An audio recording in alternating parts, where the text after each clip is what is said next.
कमी कॉस्टमधली गोष्ट खरंच चांगली असेल असं कधीच नसतं.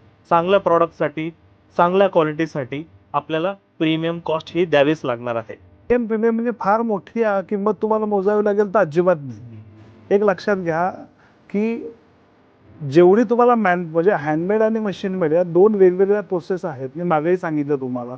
याच्यामध्ये काय होतं ना, की बनवण्याची पद्धत, मग त्याला लागणारा वेळ, त्याला लागणारी जागा, या गोष्टींचं कॅल्क्युलेशन करून थोडीशी किंमत वाढते. पण मला असं वाटतं, की तुमच्या रोजच्या जीवनामध्ये तुम्ही रोज जे खाता, जे ब्रँड खाता, मी आधी कपडे घातलेले आहेत. मला असं वाटतं, की मला अशा लेव्हलचे कपडे असायला पाहिजेत. मला शूज असायला पाहिजे, मला घड्याळ असलं पाहिजे, माझा मोबाईल असला पाहिजे, वेगवेगळ्या ब्रँडेड कंपन्यांचा. मी असा विचार करत नाही कधी, की मी जे खातोय, ते खरंच तेवढे कॅपेबल, तेवढे क्वालिटीफुल आहे का? हेल्थफुल आहे का? मग त्यासाठी मला 100, 200, 500 रुपये एक्स्ट्रा द्यावे लागले मंथली, महिन्याचे. माझ्यासाठी काहीच म्हणजे मला नाही वाटत, की ह्या गोष्टी लोकं विचार करतील.